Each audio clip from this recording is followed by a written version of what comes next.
it is amazing what constitutes someone who's qualified in the Republican Party. Pete Hegseth is a shockingly ignorant doofus, not qualified for his job. For a party that talks so much about a merit-based system and not giving people equity. Equity's not important. We want equality of opportunity, not equality of outcome. This is all what they talk about. Yet they give Pete Hegseth just that.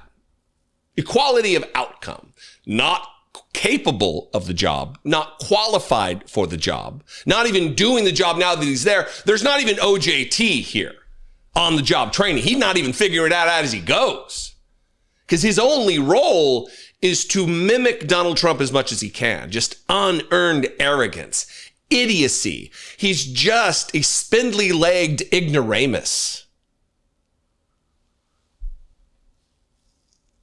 And yesterday in committee, I have a couple clips here, 3 clips, I believe.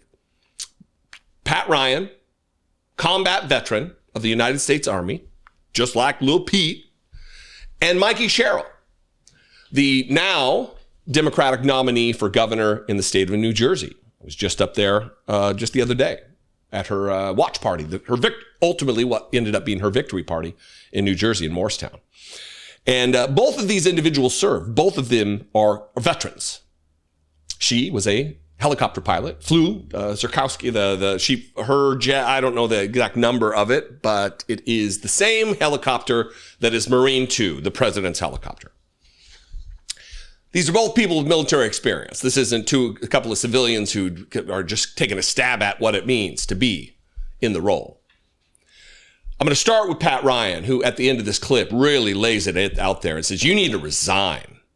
And where I'm going to give you a context where the clip starts. They're talking about Donald Trump's MAGA rally on an army base in North Carolina the other day, where soldiers were hooping and hollering and booing the constitutionally protected free press, booing their former commander-in-chief, Joe Biden, while Donald Trump maligned Democrats and anybody in opposition to him because he is just a feckless fucking idiot. I'm on one today, if you haven't watched my other videos. And I'm going to cut all that out, where they're talking about the requisite, you had to be in agreement with Donald Trump's policies to be there and all of that. And I'm going to start the clip right when he starts talking about they had a MAGA merchandise pop-up store on the base for soldiers to take part in. Soldiers who are, it's necessary for them to be, both by regulation and by just concept and philosophy, to be nonpartisan. It's not a political organization, the Army, the Navy, the Air Force, the Marine Corps. Not partisan organizations. They are war-fighting organizations. Watch Pat Ryan absolutely dismantle the smug, arrogant, incapable Pete Hegseth. In addition, in an incredibly disturbing incident, there was a pop-up shop selling MAGA merchandise on post at Fort Bragg. And to summarize this, there was a commander from Bragg who said on the record, quote, "This has been a bad week for the Army, for anyone who cares about us being a neutral institution. This was shameful." If those are the facts, and I know the Army is investigating at least the MAGA pop-up shop, is that appropriate, General Kane?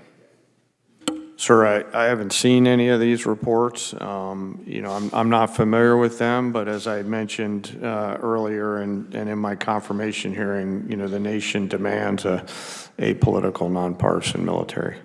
I appreciate you saying that and happy to share those reports. Secretary Hegseth, are you familiar with DoD Directive 1344.10? Political activities of the members of the armed forces? Well, first off, I don't buy into your yes or no? insinuation Are you familiar that pledges are being done under this administration. That's I reclaim my time. Are you familiar with this DoD directive? There's never one time in my service or in this Defense Secretary, Department. will you please answer I'm answering your these question questions? where politics has been considered for service members. Are you familiar with this directive? Yes or no? Which directive? DoD Directive 1344.10. I'm happy to provide you a copy. There's even a one-page red and green cheat sheet. Are you familiar with it? This is the same directive from when we were all in uniform. I'm sure I am. Has anything changed in that directive under your guidance, given what happened 2 days ago at Fort Bragg? Is there a new policy change that we're not aware of? Again, I totally reject your insinuation. Is there a policy change to DoD Directive 1344.10? I know what you're attempting to insinuate, but there's I'll been take no that as a policy no. change, and there is no policy. Mr. Secretary, have you ever worn a MAGA hat in front of the troops? I own plenty of MAGA hats, but I don't. Have you know ever that I worn have. one in front of the troops at an official event?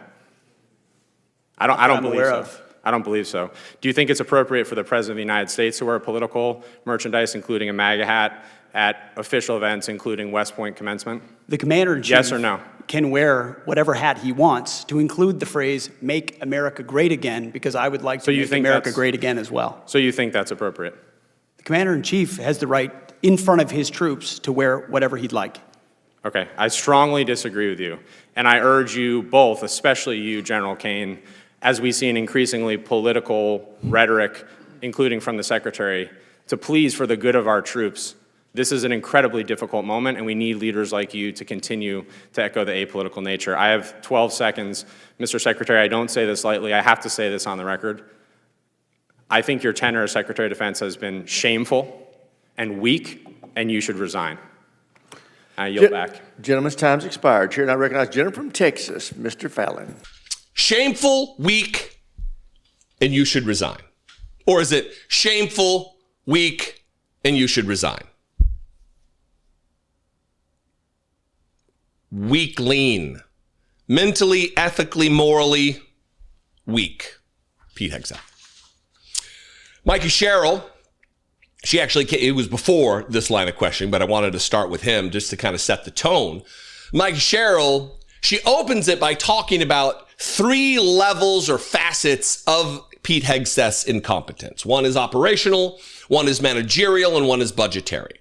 And she goes through the line, it just really asking questions. And he does the same thing he did in the Pat Ryan clip, where he refuses to answer questions. He answers questions that weren't asked because either he doesn't know the answer. It's not like one or the other. It's in different moments. It's different ways that he does it. Oftentimes it's because he doesn't know the answer, so he stonewalls. The other way is just he's being a dickhole. He's emulating Donald Trump, or the way that he thinks Donald Trump wants him to act. Never apologizing, never answering questions. Unearned arrogance from this little turd. Absolute arrogance from this turd. So let's watch this, and then we'll get to the substance where she starts grilling him, and he's doing this just heinous act that he puts on. First, his 3 levels, 3 facets of incompetence from Mikie Sherrill. Secretary Hegseth, Chairman Kane, thank you both for being here today. Mr. Secretary, your testimony over the last several days before Congress, I've heard you speak about all of your supposed accomplishments from your time at the Pentagon. I have to say, your training at Fox News has let you spin months of dangerous dysfunction and incompetence into catchy phrases like restoring the warrior ethos and increasing lethality. But the truth is, it's really been chaos at the Pentagon under your leadership. You've clearly shown you're unable to manage the Department of Defense, but what I'm most concerned about are 3 specific areas: your operational incompetence, your managerial incompetence, and your budgetary incompetence. So let's start with operational. She's going to be a good governor of New Jersey. That is unafraid. Now, what she ends up doing, she outlines each one of these and gives examples and wants questions based on what is taking place at the Pentagon, again, operationally, managerially, and budgetary. And she goes into what the things that he's required to do that he's failing to do. One is name a replacement that he fired the chief of naval operations because she was a woman. Believe that it was the woman who was the chairman or the chief of naval operations. The CNO, if you served. And they need a replacement, someone to fill that role, and, so the military can function, the Navy can function. They need the hierarchy. They need the chain of command in place, and they don't have that right now. And Pete Hegseth is not replacing this person with anybody. Just not doing it. And this is the exchange. That's where it starts, to give you the context. So tell me, Mr. Secretary, when will Congress receive your nomination for the next chairman of the next chief of naval operations? Ma'am, with all due respect, I would suggest not believing every headline you read. With all due respect, I'd like your nomination. When will we see it? There has not a single admiral or any military official has turned down a position that's been So when will we see provided. your nominee for the chief of naval operations? In due time, for all the right reasons. Again, I think we've seen the managerial incompetence. Okay, let's move on to budgetary incompetence. You missed the deadline to submit a draft defense budget to Congress, which makes it impossible for us to complete our work on the NDAA or appropriations, and makes it more likely you'll receive delays in funding you need for new acquisitions, programs, and other priorities. Additionally, you're blowing money on poorly conceived operations and vanity projects for President Trump. Retrofitting the Qatari jet to serve as Air Force One will cost about $400 million. The parade in D.C. this weekend will cost upwards of $40 million. Your bombing campaign in Yemen cost about $1 billion, and a week later they were having missile strikes in Israel. Your operations in L.A. will cost tens of millions of dollars, and you claim to be cutting costs at the Pentagon, but all I see are wasted dollars better spent addressing our most pressing threats like China. So, Mr. Secretary, what priorities have you cut funding for to pay for these projects? Ma'am, I would just say your list left off securing the southern border. So, Mr. Secretary, what priorities have you cut funding for to pay for these projects? We make trade-offs every day, and I would imagine what we want to spend on is quite different than what the previous administration did. Well, I think We the made American- those changes quickly, and they're reflected in this budget, and we're very proud of them. I think the American people can see why I'm so concerned about this incompetence. Thank you, and I yield back. Smug, arrogant, non-answers, not even attempting to make answers. He's just being a little dick.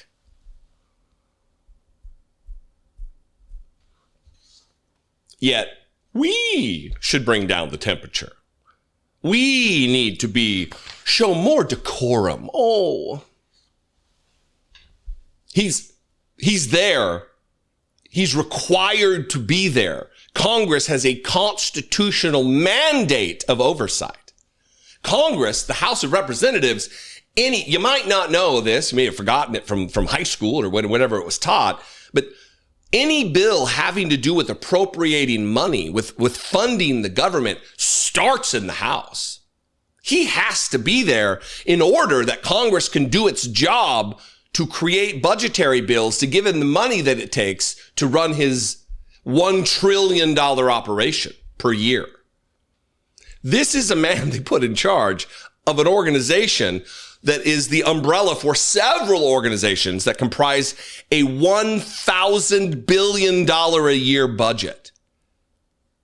And they gave it to this drunken mook, this B-team Fox News host, this morning show goober is who they gave it to. I would do a better job as the Secretary of the Department of Defense, and I would be a terrible Secretary of Defense. I would do an enormously better job. I'm unqualified for it, as he is. But in Donald Trump's world, it makes you extra special for the job. What do you think? I invite you to this conversation. You can click the comments below. We can have a conversation there. You can also call the voicemail line 714-576-4054. And of course, as always, you can email me daily@dollemore.com. I appreciate your time. I hope you're as fired up as me. I hope that you're as fired up as me. We need to bring this energy to Congress. Call your congressperson again. Put this number in your phone. You can pause, put it in your phone. 202-224-3121. That is the Capitol switchboard. Call your representative. Call your senator. We need to bring the energy. We need to foster the spirit that we want to embody the people who represent us. Show them what to be. Show them how to act. Tell them what to do. I love you. I appreciate you very much. Thanks for your engagement. I'll see you next time. Be genuine. Have a great weekend. Take care of one another.